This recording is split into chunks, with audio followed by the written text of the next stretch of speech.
মাটিতে পড়ে যায়। মনে আছে তো?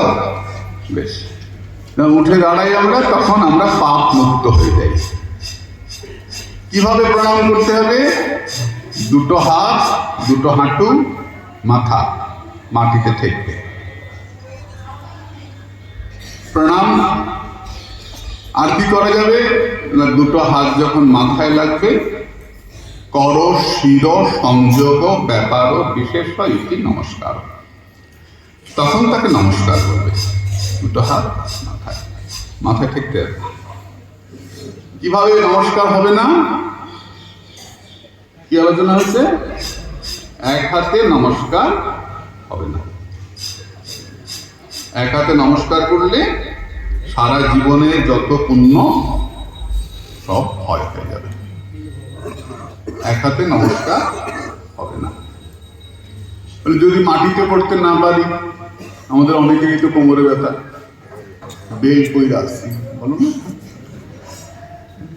যদি পড়তে না পারি মাটিতে, তাহলে কি হবে? মনে মনে করো, শরীর দিয়ে প্রণাম, মুখে প্রণাম, মনে প্রণাম। মনে মনে প্রণাম করলো, প্রণাম হয়। মুখে প্রণাম করলাম, প্রণাম হয়। বেশ, কাকে প্রণাম করছি?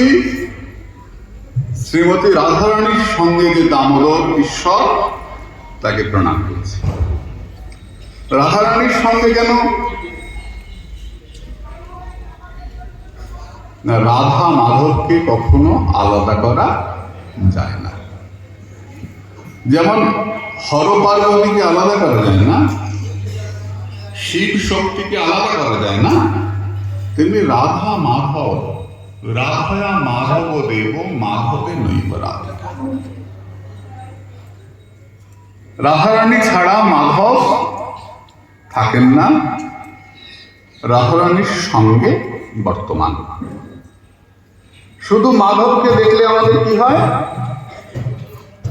তপ্ত অঙ্গারব জ্বালা হয়। গরম কয়লাকে বুকের মধ্যে চেপে ধরলে, গায়ে চেপে ধরলে যেরকম জ্বালা হয়, তেমনি শুধু গোবিন্দ দর্শনে সাধকের সেই রকম জ্বালা হয়। আমার রাধারানী নাই, আমি দেখব না। এটা চৈতন্য উত্তর যুগের দান। চৈতন্য পূর্বে এতটা ছিল না। চৈতন্য পরবর্তীকালে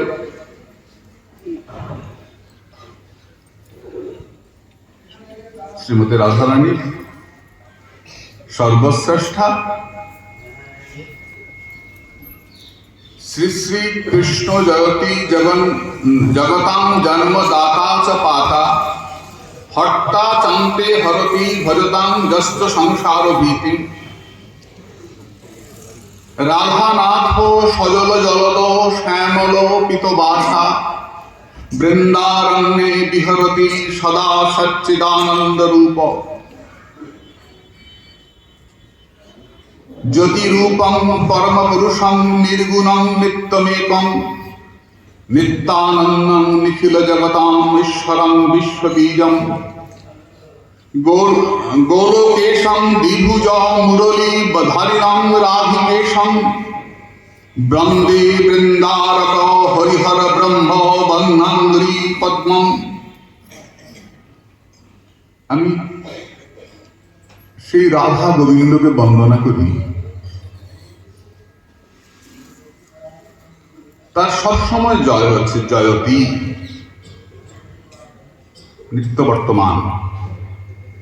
আগেও হচ্ছে, এখনো হচ্ছে, ভবিষ্যতেও হবে। জয়তী। তিনি সমস্ত বিশ্বের জনক, তিনি পালক, তিনি সংহারকর্তা। তাকে যে ভজন করে, তিনি তার জন্ম মৃত্যুর সমস্ত ভয় হরণ করেন।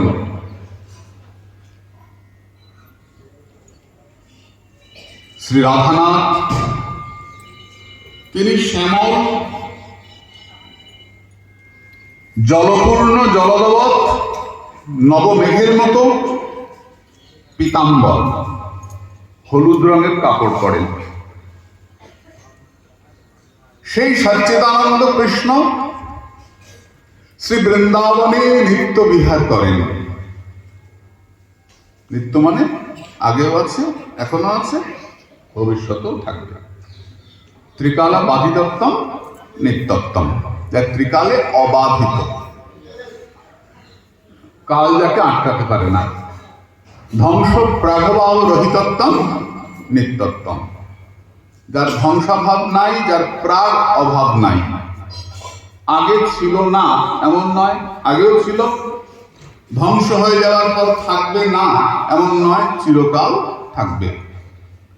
বৃন্দাবন নিত্য, শ্রী রাধা মাধব যুগল বিগ্রহ নিত্য,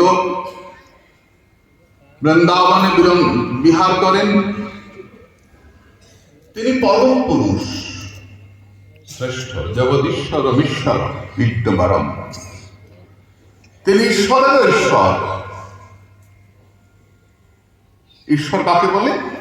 যিনি করতে পারে, যিনি না করতে পারে, যিনি যা ইচ্ছা করতে পারেন।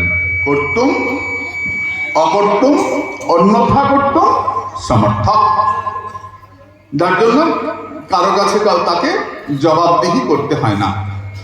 তিনি ঈশ্বর, ভগবান ঈশ্বরের ঈশ্বর শ্রীকৃষ্ণ।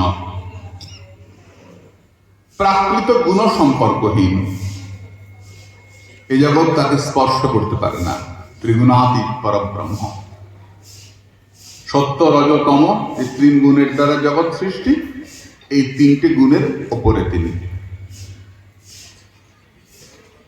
অসমর্থ, অসম, যার সমান কেউ নাই, যার ওপরে কেউ নাই, সত্তার নিচে। তিনি শ্রেষ্ঠ, সদানন্দময়, নিখিল জগতের ঈশ্বর, বিশ্বের মূল কারণ, গোলকের প্রতি। তিনি দ্বিভুজ মুরলীধারী, তার দুই হাত হাতে বাঁশি। তিনি শ্রী রাধিকার প্রাণেশ্বর, যার পাদপদ্ম দেবরাজ ইন্দ্র বন্দনা করেন, মহাদেব বন্দনা করেন, ব্রহ্মা বন্দনা করেন।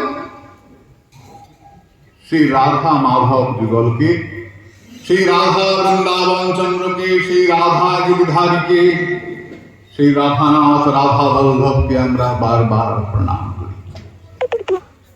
কালকে আমরা রাধার সম্বন্ধে আলোচনা হয়েছে। ব্রহ্মবৈবর্ত পুরাণ বলছেন, যথা ক্ষীরেষু ধারল্যম যথা বন্ধং চ দাহিকা ভুবি গন্ধ জলে সত্য তথা কৃষ্ণের স্থিতি তব। মা দুর্গা রাধারানীকে বলছেন, যেমন দুধ থেকে সাদা রঙকে আলাদা করা যায় না, যাবে যাবে না। আগুন থেকে আগুনের পোড়াবার ক্ষমতাকে আলাদা করা যাবে? আগুন জ্বলছে কিন্তু পোড়ায় না, হবে? হবে না। পৃথিবী থেকে গন্ধকে আলাদা করা যাবে না। জল শীতল, এটা যেমন সত্য, তেমনি হে রাধিকে, তুমি ভগবান কৃষ্ণের সঙ্গে লিপ্ত আছো, এটাও সত্য। রাধা মাধবকে আলাদা করা যায় না। এটা তো বাচ্চা বাল্যলীলা, তখন তো কৃষ্ণ একদম ছোট্ট।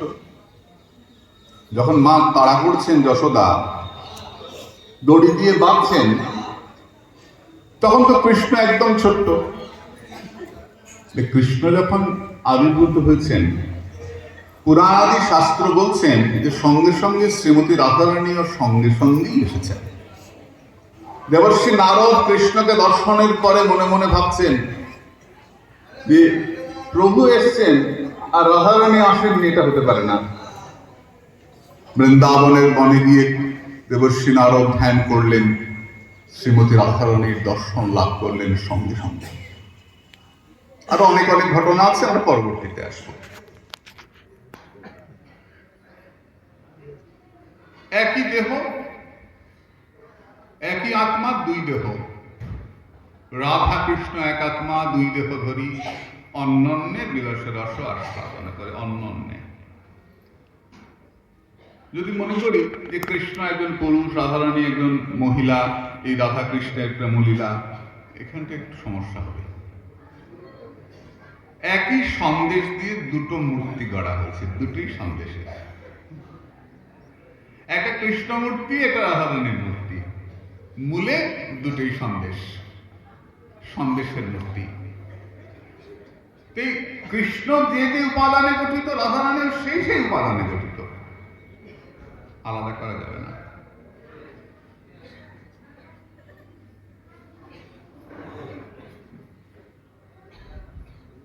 হরে কৃষ্ণ।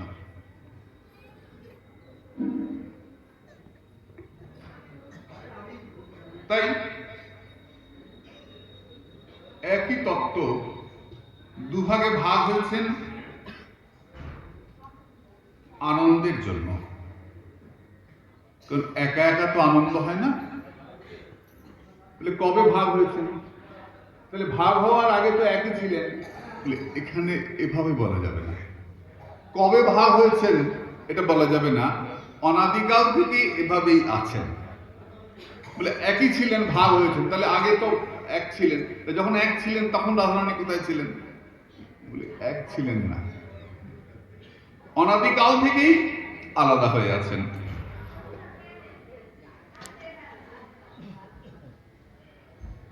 কৃষ্ণ রাধারানীকে বলছেন, তং মে প্রণাধিকা রাধে তং পরা প্রেয়সী বরা যথা তং ন তথাহং ন চ ভেদ নস্তব্যয় ধ্রুবম।